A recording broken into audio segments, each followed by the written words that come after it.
My dear students, welcome to N K. Baba chemistry classes. हमने पिछले class में यूनिट जो 16 था वह केमिस्ट्री इन एवरीडे लाइफ के बारे में बताया, क्वेश्चन आंसर के रूप में बताया, ब्रीफ में बताया, जो काफ़ी इम्पोर्टेंट है। वहाँ से तो 2-3 क्वेश्चन एग्जामिनेशन में मतलब ऑब्जेक्टिव में या सब्जेक्टिव में पूछे जाते हैं। वह 3 या 4 मार्क्स का क्वेश्चन रहता है, 3 या 4 मार्क्स का, जो हमने बतलाया वहाँ से जो भी क्वेश्चन आएंगे एग्जामिनेशन में, आप वहाँ से उसी के अंतर्गत से एग्जामिनेशन में क्वेश्चन पूछे जाएंगे। नेक्स्ट है पॉलीमर।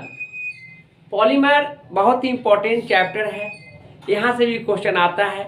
यानी आप जानिए कि आपको क्लास 12th में टोटल 16 यूनिट्स हैं, चैप्टर्स हैं, और सभी चैप्टर्स से क्वेश्चन पूछे जाते हैं।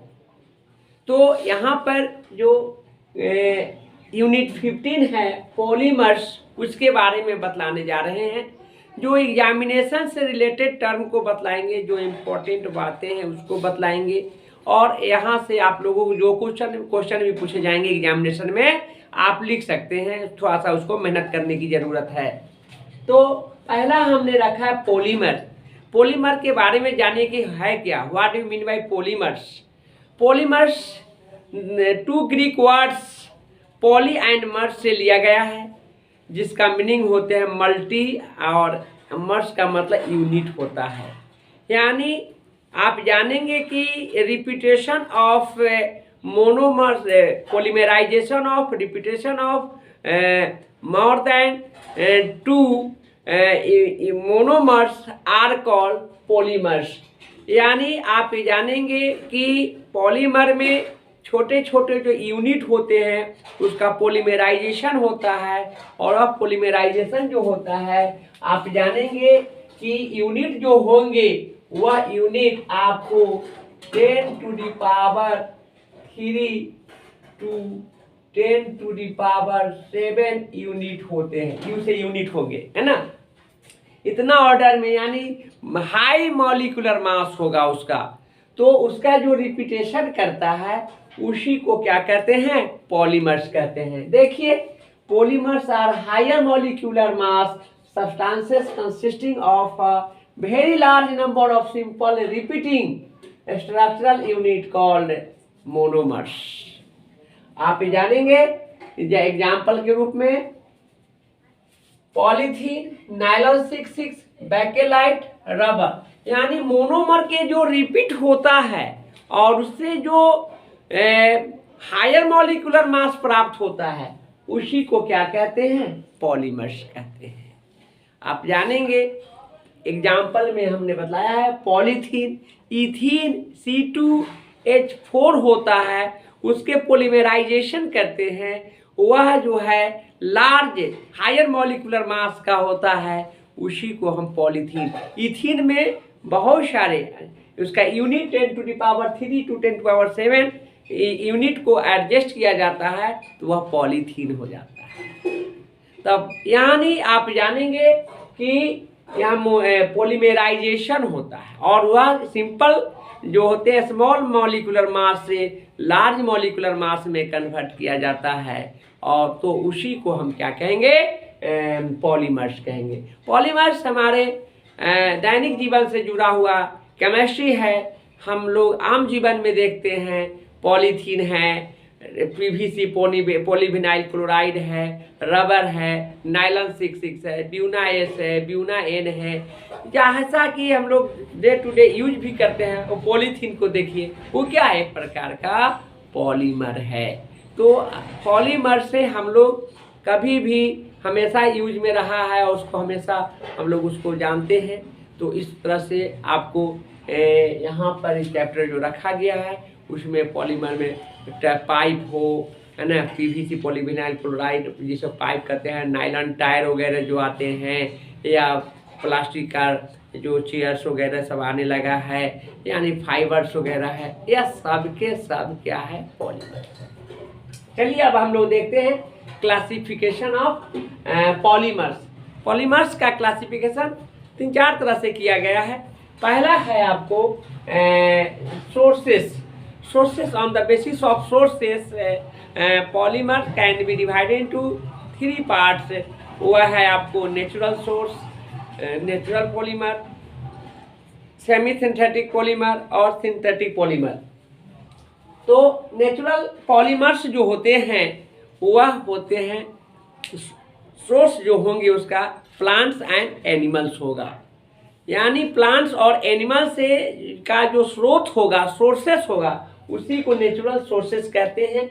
यहाँ पर हमने एग्जाम्पल लिखा है, डेफिनेशन नहीं लिखा है। एग्जाम्पल ही एग्जामिनेशन पूछा है, starch, cellulose, protein, resin, rubber, ETC, यह सब क्या है? नेचुरल पॉलीमर्स है।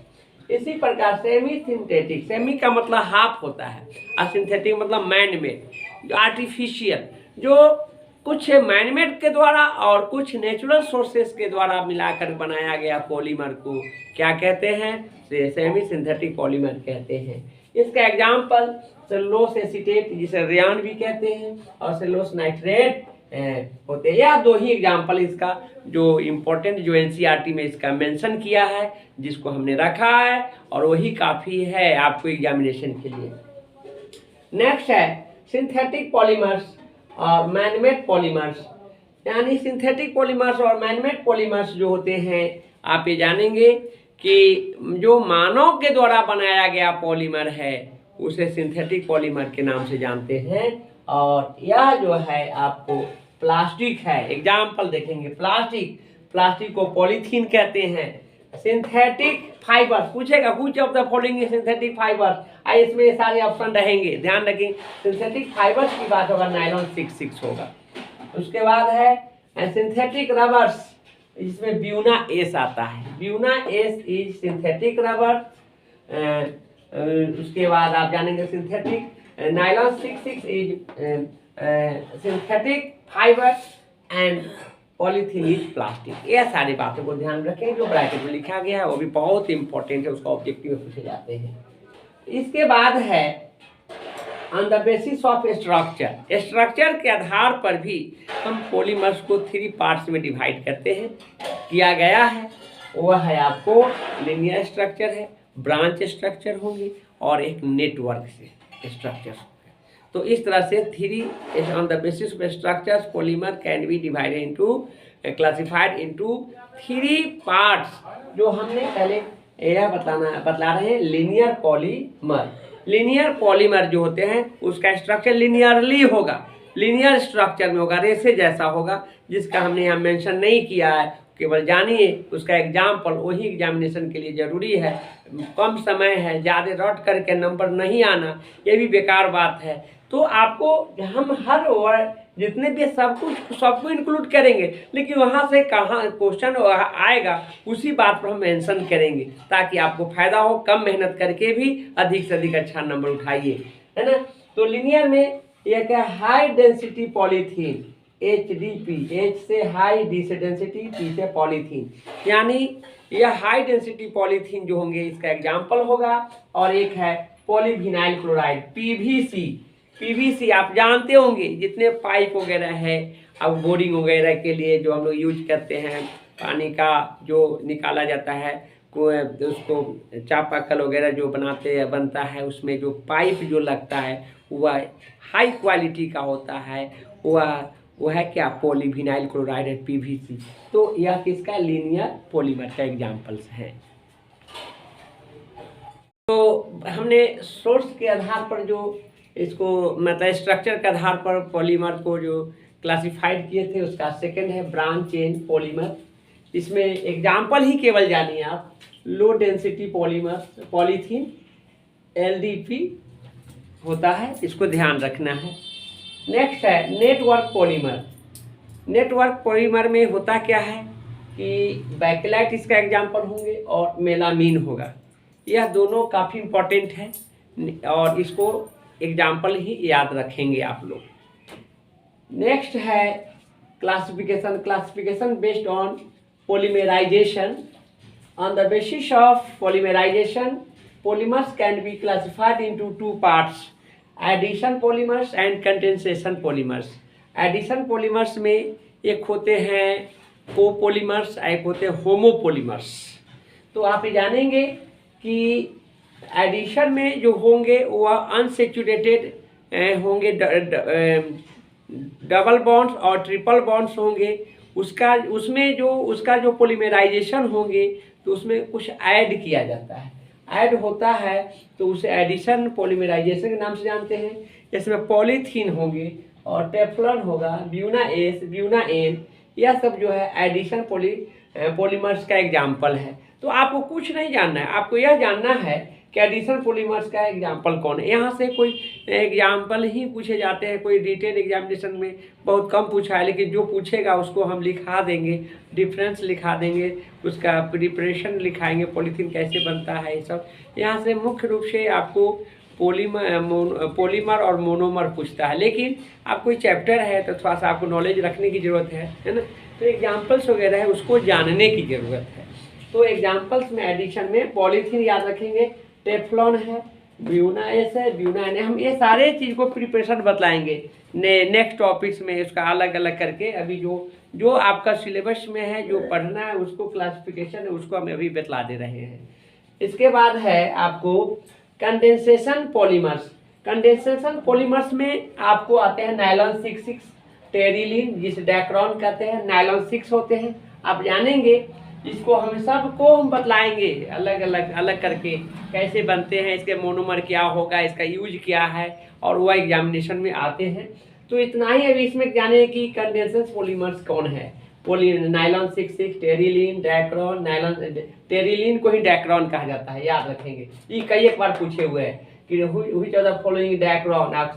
ऑप्शन में था आपको condensation polymers, addition polymers, elastic polymers, fibres polymers. तो यहाँ पर आपको ध्यान में रखने की जरूरत है। नेक्स्ट है on the basis of molecular forces. Molecular forces के आधार पर आपको इसको जो है 4 पार्ट में डिवाइड किया गया है। किसको? तो पॉलीमर्स को। तो मॉलिक्यूलर फोर्सेस में आपको आते हैं आपका इलास्टिक पॉलीमर्स, याद रखिएगा, अच्छा क्वेश्चन है। नियोप्रीन जो होता है सिंथेटिक रबर होता है, ऑब्जेक्टिव पूछे हुए। आइसोप्रीन रहेगा तो नेचुरल रबर होगा, जो आगे बताएंगे, रबर पढ़ाना ही है हमको। नियोप्रीन है तो सिंथेटिक रबर है। नियोप्रीन्स का मतलब होता है सिंथेटिक रबर, इसका हम स्ट्रक्चर भी बतलाएंगे, नियोप्रीन क्या है। तो लेकिन अभी जानना है आपको कि किसका एग्जाम्पल कौन है, और यही पूछे जाते हैं एग्जामिनेशन में। तो आपको neoprene mean synthetic rubber, Buna S, Buna N, ये सब है, हम बतलाएंगे सबको। इसके बाद है आपको फाइबर्स में आते हैं नायलॉन 6, इसे पोलीएमाइड कहते हैं। पूछेगा which of the following is polyamide. Option में रहेगा नायलॉन 6, नायलॉन 2, इस तरह से रहेगा तो आप जानेंगे नायलॉन 6 होगा। पोलीएमाइड इसलिए कि इसमें एक से अधिक एमाइड ग्रुप होते हैं, यानी एमीन ग्रुप होते हैं, NH2 हम इसके स्ट्रक्चर बतलाएंगे, इसका कैसे बनाया जाता है वो भी बतलाएंगे, नेक्स्ट क्लास से बताएंगे। हाँ, तो स्टार्ट हुआ है, 2-3 क्लास में इसको हम समाप्त करेंगे, है ना। ये सब हुआ। इसके बाद है आपको थर्मोप्लास्टिक पॉलीमर। थर्मोप्लास्टिक में होता क्या है कि एक बार जब उसको जलाते हैं, जल जाता है, तो आपको जलाते समय सॉफ्ट होता है और उसको छोड़ देने के बाद क्या होता है, हार्ड हो जाता है। तो इस तरह के जो पॉलीमर होते हैं उसे थर्मोप्लास्टिक पॉलीमर। जैसे पन्नी प्लास्टिक है, जलाते हैं तो क्या होता है, उसे एकदम सॉफ्ट रहता है, और जैसे ही यह होता क्या है कि सॉफ्ट है, उसके बाद उसको छोड़ देते हैं तो हार्ड हो जाता है, वही है। तो इसमें आएंगे प्लास्टिक पॉलीमर्स में पॉलीविनाइल क्लोराइड, जिसे पीवीसी कहते हैं। पीवीसी जो पाइप होता है ना, उसका पॉलीथीन है, पन्नी है, हम लोग यूज करते हैं प्लास्टिक। पॉलिस्टीरीन है, पॉलिस्टर की जो कपड़ा होता है, पॉलिस्टर जो उसमें कॉटन और उसमें टेरिलीन दोनों मिला करके बनाया जाता है, उसे पॉलिस्टीरीन कहते हैं, है ना। नेक्स्ट है, लास्ट है, यह है थर्मोस्टेटिंग पॉलीमर, यानी एक बार हार्ड हो जाता है, एक बार के जब इसको एक बार हम गर्म करते हैं, गर्म करने के बाद जो हार्ड होता है, फिर वह उसको बैक नहीं लाया जा सकता है, इसलिए वह क्या है, थर्मोस्टेटिंग पॉलीमर्स है। एग्जाम्पल बैकेलाइट, यूरिया, फॉर्मल्डिहाइड, मेलामीन, यह सब एग्जाम्पल याद रखेंगे। आपको यहाँ से जो कुछ भी मैं एग्जाम्पल बता रहा हूँ वही एग्जामिनेशन के लिए ज़रूरी है, उसको याद कर लेंगे। ज़्यादा कम समय है और अच्छा नंबर लाना है, सब क्वेश्चन को टच करना है, तो इसको याद रखना है। यहाँ से 2 मार्क्स का क्वेश्चन जो पूछे जाएंगे हम नेक्स्ट क्लास में बतलाएंगे। तो आपको जैसा कि हम पहले भी बतलाए हैं कि अभी थोड़ा सा अव्यवस्थित रूप से हम हैं, लेकिन फिर भी मैं चैनल पर आके पढ़ा दे रहा हूँ। थोड़ा सा त्रुटि भी होगा, इसके लिए आप लोग इसके लिए माइंडेड नहीं होंगे, क्योंकि हम खुद अभी विषम परिस्थितियों के दौर से चल रहे हैं, लेकिन हम रेगुलर पढ़ा रहे हैं। यह सबसे बड़ी बात है आपको एग्जामिनेशन को देखते हुए। और 8 तारीख के बाद से हम आपको रेगुलर और सिस्टमेटिक ढंग से हम आपको क्लास लेंगे खूब अच्छे ढंग से। लेकिन अभी जो है इससे चैनल जुड़ करके जो मैं पढ़ा रहा हूँ एग्जामिनेशन के लिए वो काफ़ी इम्पोर्टेंट है, और इसको पढ़िए, मन लगा के पढ़िए और याद कीजिए। तैयारी 100% क्वेश्चन एग्जामिनेशन में आएंगे जो हम टॉपिक्स को पढ़ा रहे हैं उसको अब इसको मानना है। और कम समय में इतने अच्छे ढंग से हम पूरे सिलेबस को मेंटेन कर रहे हैं। हम इसको डेफिनेशन नहीं बतला रहे हैं, इसकी डेफिनेशन की जरूरत नहीं है, वह केवल समय बर्बाद करने की बात है और याद करने से कोई उसको जरूरत ही नहीं। तो हमने जितने भी क्लासिफिकेशन से पॉलीमर्स का है हमने सबको बतलाया है। 4 टाइप्स का इसका क्लासिफिकेशन होते हैं, चारों को हमने बतलाया। इसको याद करते रहेंगे। कल से हम पढ़ाएंगे जो है 2 मार्क्स का क्वेश्चन होंगे और उसका इंपॉर्टेंट पॉइंट्स होंगे। आज के लिए मैं इतना ही रखता हूँ।